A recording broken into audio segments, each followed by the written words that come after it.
बिस्मिल्लाहिर्रहमानिर्रहीम। अस्सलाम वालेकुम। 8th semester, subject managerial economics, topic diminishing return to a factor. ये कल हमने लास्ट डिस्कस किया था। अब इन्होंने वही एक एग्ज़ाम्पल दिया हुआ है कि diminishing return to a factor, एक ही फैक्टर का जो रिटर्न है वो डिमिनिशिंग या डिक्लाइन बेस पे आता है, तो हमने कल डिस्कस किया था। अब इसको इन्होंने एग्ज़ाम्पल दिया हुआ है, तो एग्ज़ाम्पल अगर हम इसको देखते हैं, इसमें कोई इतना डिफ़िकल्ट वो है नहीं कि first of unit of labour जो एम्प्लॉय कर रहे हैं, तो इस वो प्रोड्यूस कर रहा है कितना टोटल हो CPA वो प्रोड्यूस कर रहा है 0.2 प्रोड्यूस करके सर्टिफिकेट पब्लिक अकाउंट वो 0.2 प्रोड्यूस कर रहा है। द सेकंड लेबर जब एड किया एडिशनल 1 यूनिट, तो उससे 1.0 बना। अब 1.0 बना तो फर्स्ट कितना प्रोड्यूस कर रहा था 0.2, then the second one marginal product of certificate account वो कितना है, वो 0.8 है। द थर्ड वन अगर देखते हैं तो थर्ड वन जब 8 किया तो हमारे पास ये बना 2.4। अब 2.4 बना तो हमारे पास मार्जिनल प्रोडक्ट किया है of that this third one वो है 1.4। इसी तरह जो लास्ट वन है, मैं इस बेस पे आना चाहता हूँ, वो क्या है, उसका रिटर्न अगर देखते हैं 6 लेबर का 2.7 और ऑल हुआ। बट हम अगर मार्जिनल प्रोडक्ट ऑफ CPA देखते हैं तो वो क्या है, हमारे पास वो -0.3 मीन नेगेटिव। अब रिटर्न हमारे पास क्या हुआ, जो 6 लेबर हमने एम्प्लॉय किया तो उससे हमारे पास नेगेटिव रिटर्न आता है, जो कि इरेशनल है। कोई भी नेगेटिव रिटर्न अचीव करने के लिए एम्प्लॉय नहीं करता। तो आता किस बेस पे हमारे पास, अगर नेगेटिव हम कोई लेबर एम्प्लॉय करते हैं, इन्होंने ज़िक्र किया हुआ है कि अगर हम एक लेबर एम्प्लॉय भी कर लेते हैं, फॉर एग्ज़ाम्पल 6 लेकिन ये नेगेटिव क्रिएट क्यों होता है, तो नेगेटिव क्रिएट इस वजह से होता है कि अदर जो रॉ मटेरियल्स हैं या अदर जो इनपुट्स हैं वो कम होती हैं, लिमिटेशन होती है अदर इम्पोर्टेंट इनपुट्स की, जो कि उसकी वजह से ये प्रोड्यूस नहीं कर सकता और फर्म फिर एड नहीं करता। इस बेस पे अगर हमारे पास लेबर की स्पेस ना हो या इनपुट उस लेबर के लिए रॉ मटेरियल और अदर इनपुट्स अवेलेबल ना हो, देन क्या है, हमारे पास नेगेटिव आता है। और इस वजह से फिर ये कहते हैं कि इरेशनल है, कोई भी इस तरह एम्प्लॉय नहीं करेगा negative return, range of negative return के टाइम पे। इसके बाद हमारे पास टॉपिक है इनपुट कम्बिनेशन चॉइसेस। अब जो इनपुट्स हैं, इनपुट्स हम किस चीज़ के लिए कंबाइन कर रहे हैं, कम्बिनेशन, हम different combination of input select करते हैं और उससे हम अचीव करना चाहते हैं प्रोडक्टिविटी ऑफ ईच इनपुट, या हम टोटल इनपुट का जो कंबाइन करके उससे जो प्रोडक्शन, हम टोटल प्रोडक्शन अचीव करते हैं। तो इन चीज़ों को हम जो इनपुट्स हैं उनको किस तरह कंबाइन कर सकते हैं फॉर अचीव द आउटपुट। तो फर्स्ट ऑफ ऑल प्रोडक्शन में जो आइसो क्वांट का जिक्र किया गया कि आइसो क्वांट, तो iso quant, what is iso quant, ये तो माइक्रो का पहला प्रोडक्शन साइड का पहला टॉपिक, बेसिक टॉपिक है कि iso quant like the indifference curve, ये है इंडिफरेंस कर्व जो कंज्यूमर का होता है, और हेयर उसको अदर वर्डिंग में चेंज करना फ्रॉम कंज्यूमर साइड से अब प्रोड्यूसर साइड की तरफ चेंज करना। इसमें क्या हमारे पास कि डिफरेंट इनपुट्स कम्बिनेशन, और अब डिफरेंट इनपुट को कंबाइन करते हैं किस चीज़ को अचीव करना, कि वो प्रोड्यूस करे ए स्पेसिफिक आउटपुट, इसको आइसो क्वांट कहते हैं। अगर इसी तरह मैं इंडिफरेंस कर्व को इसके साथ लिंक करता हूँ, तो इंडिफरेंस कर्व में हम क्या कहते हैं, डिफरेंट कमोडिटी को कंबाइन करते हैं, जिससे हम अचीव करते हैं एक स्पेसिफिक यूटिलिटी, तो वो यूटिलिटी का जिक्र करते हैं हेयर, किस चीज़ का, आउटपुट का। बाकी जो मेन आइडिया है किस चीज़ का, इन दोनों का है सेम, बट चेंज करते हैं वो वर्डिंग, जो गुड की जगह इनपुट्स आ जाता है और यूटिलिटी की जगह हम स्पेसिफिक आउटपुट का जिक्र करते हैं। तो अब अगर एफिशिएंसी का जिक्र करते हैं तो एफिशिएंटली क्या है कि हम वो कौन सा वो कंबाइन डिफरेंट कम्बिनेशन करें इनपुट्स की, जिससे हम इफ़िशेंटली प्रोड्यूस करें एक स्पेसिफिक आउटपुट। तो इन बेस पे अब एफिशिएंसी को अचीव करने के लिए जो इन्होंने वर्ड यूज़ किया एफिशिएंट, उसको ही अचीव करने के लिए फिर टेक्निकल एफिशिएंसी या टेक्निकल एफिशिएंसी। अब टेक्निकल एफिशिएंसी या एफिशिएंसी है क्या कि लीस्ट कॉस्ट बेस पे आप प्रोड्यूस करते हो, एक स्पेसिफिक जो टारगेट या स्पेसिफिक लेवल आपने बनाया हुआ है उसको अचीव करना ऑन लीस्ट, कम से कम प्रोडक्शन कॉस्ट पे, देन हमारे पास क्या होगा, वो एफिशिएंट होगा। अब डिपेंड करता है जो अबव हमने अबव जो टेबल पढ़ा, उसी टेबल में हमारे पास डिफरेंट कम्बिनेशन बने, लाइक अगर 2x एंड 3y है तो हमारे पास वो क्या हेयर जो, अब इनकी एफिशिएंसी जो असल least targeted level of output हम अचीव कर रहे हैं, तो वो कि अगर 2 unit of x and 3 unit of y करते हैं तो हमें कंबाइन दे के 49 यूनिट प्रोड्यूस करके देता है। और इसी तरह अगर हम और देखते हैं कि x की y की 2 कर दें एंड x की 3 कर दें, तो वो क्या, वो हमें कम आउटपुट देता है, वो कम्बिनेशन कम आउटपुट देता है, मीन 45 देता है। तो वो 45 क्या लेस एफिशिएंटली प्रोडक्शन है, वो बेस ऑन दैट लेबर हम अब जो अप्लाई कर रहे हैं, तो उस बेस पे अब कम्बिनेशन दो डिफरेंट कम्बिनेशन से हमारे पास डिफरेंट वे में आउटपुट आ रहा है, तो एक एफिशिएंट है, एक इनएफिशिएंट है। तो अब 45 जो हम 2x and 3y combine the result जो 45 क्वांटिटी देता है, अब नॉट टेक्निकल एफिशिएंट है। अब सेम कम्बिनेशन से हम प्रोड्यूस कर रहे हैं लार्ज क्वांटिटी, तो वो कम्बिनेशन क्या हमारे पास, अब हमारे पास जो मेन पॉइंट्स हैं ये इंडिफरेंस कर्व के डिफरेंट कम्बिनेशन इन्होंने डिस्कस किए कि 122 क्वांटिटी आइसो क्वांट जो प्रोड्यूस कर रहा है वो हमारे पास 10 लेबर, इसी तरह डिफरेंट इन्होंने वो कम्बिनेशन बनाए। अब ये हमारे पास कम्बिनेशन अगर आप देखते हो तो इन कम्बिनेशन का क्या हमारे पास एक फर्स्ट आइसो क्वांट है and the second iso quant. First iso quant क्या है कि हमारे पास जो क्वांटिटी है वो कम होगी एंड सेकंड आइसो क्वांट इसकी क्वांटिटी ज़्यादा होगी from the below iso quant. तो ये क्या हमारे पास, और आइसो क्वांट पे जो पॉइंट्स हैं उसमें हमारे पास जो क्वांटिटी है वो क्या, वो 91 स्पेसिफिक है, लाइक 122 स्पेसिफिक है। अब डिफरेंट कम्बिनेशन है और इन डिफरेंट कम्बिनेशन इन्होंने अबाव जिक्र किया होगा कि अगर 6 मैं जो नीचे 122 का यूनिट प्रोड्यूस कर रहे हैं, तो उसका मैं डिस्कस करता हूँ कि अगर हमारे पास 6x हो एंड y 10 हो, या x 7 हो y 8 हो, या x 10 हो एंड y 7 हो, तो हमारे पास ये अचीव होते हैं ये 122।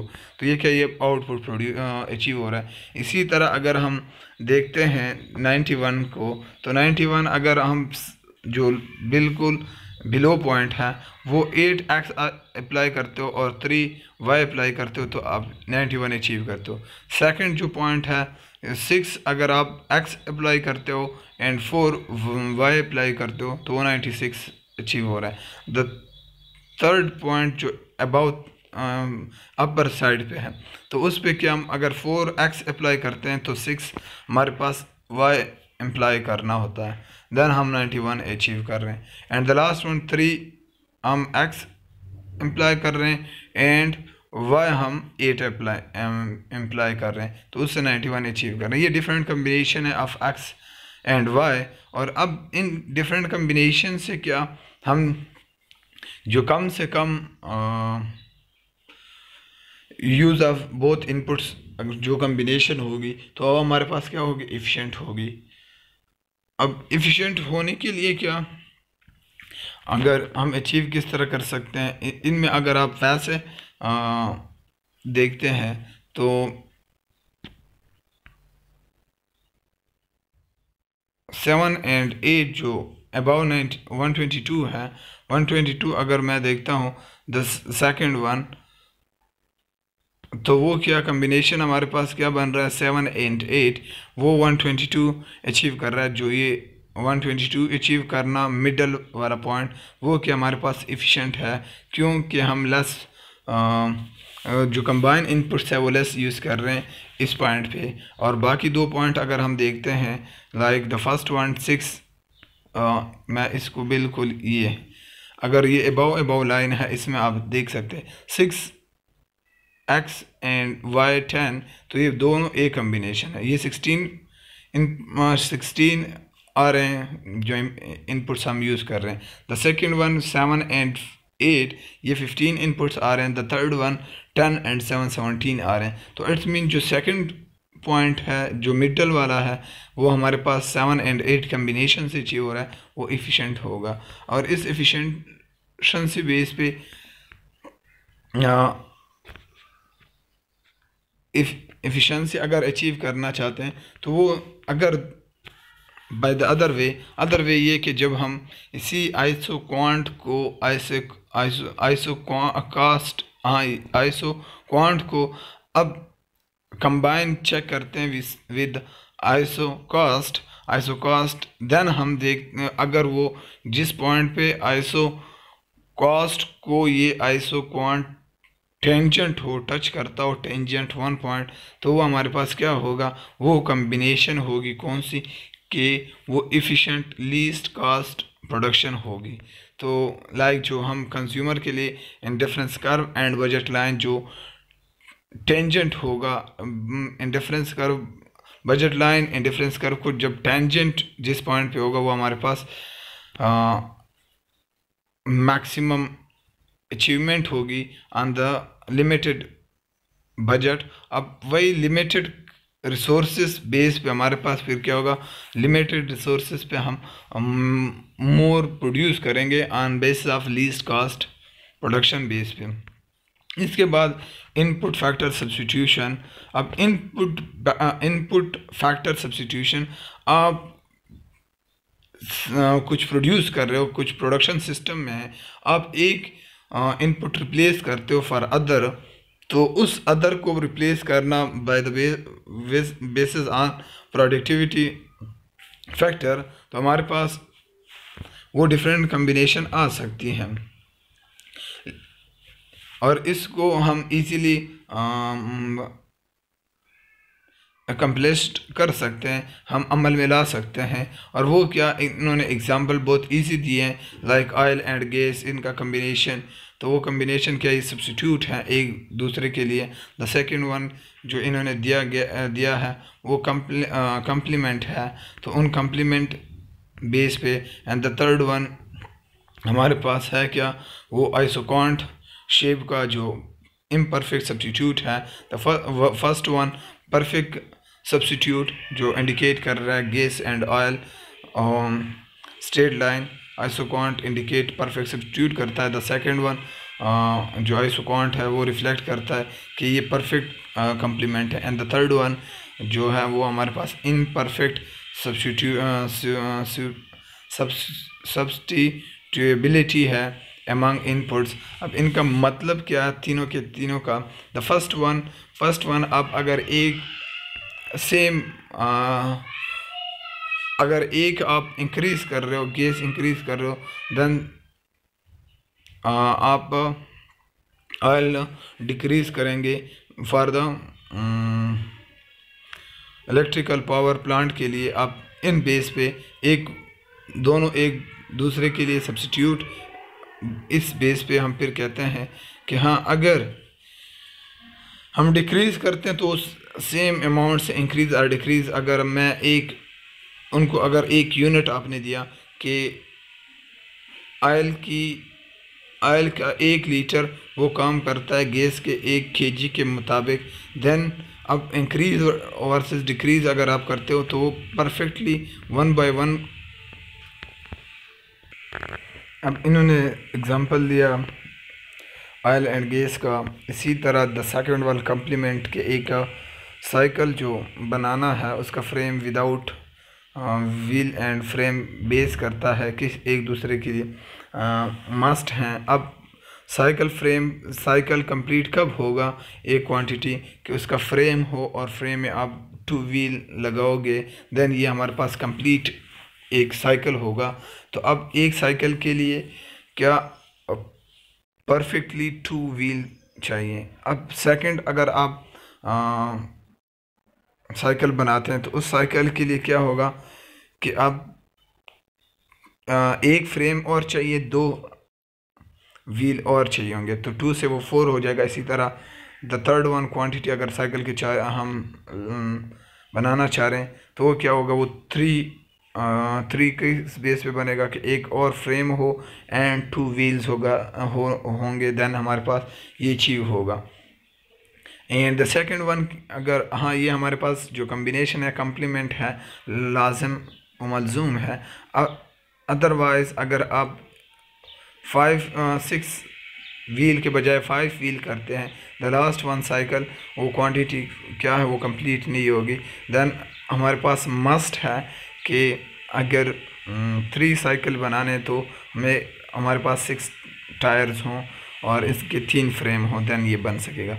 अब इसी तरह इन्होंने अगर किस चीज़ का जो सब्स्टिट्यूट है, सब्स्टिट्यूट लेबर वर्सेस क्लॉथ। अब लेबर और क्लॉथ की एक वो है द फर्स्ट कम्बिनेशन। अगर मैं देखता हूँ कि L1 एंड C1 कि कपड़ा बहुत ज़्यादा है, क्लॉथ बहुत ज़्यादा है लेकिन लेबर कम है, और द सेकंड वन के C2 एंड L2 के क्लॉथ एंड जो लेबर हैं वो मैचिंग करते हैं, और द थर्ड वन के क्लॉथ कम हो एंड लेबर ज़्यादा हो। तो इन कम्बिनेशन को इन्होंने नीचे डिस्कस किया हुआ है कि अगर हमारे पास अगर रिलेटिव लेबर कम हो और क्लॉथ लार्ज हो, वही प्रोड्यूस क्या करेंगे, प्रोडक्शन हमारे पास इसी बेस पे कि वो substitute for each other with limited other inputs, वो लिमिटेड होंगे। फिर हमारे पास अगर एक को ज़्यादा करते हो दूसरे को तो वो लिमिटेड रिसोर्स हैं, उस लिमिटेड रिसोर्सेज में आपने प्रोड्यूस करना है। तो ये क्या है, ये डिफरेंट कम्बिनेशन है। और हमारे पास ये बेस किस चीज़ पे करता है, लेबर एंड जो कैपिटल है, कैपिटल वो प्रोड्यूस क्या करता है, असल कॉटन 1 यूनिट प्रोड्यूस कर रहा है तो वो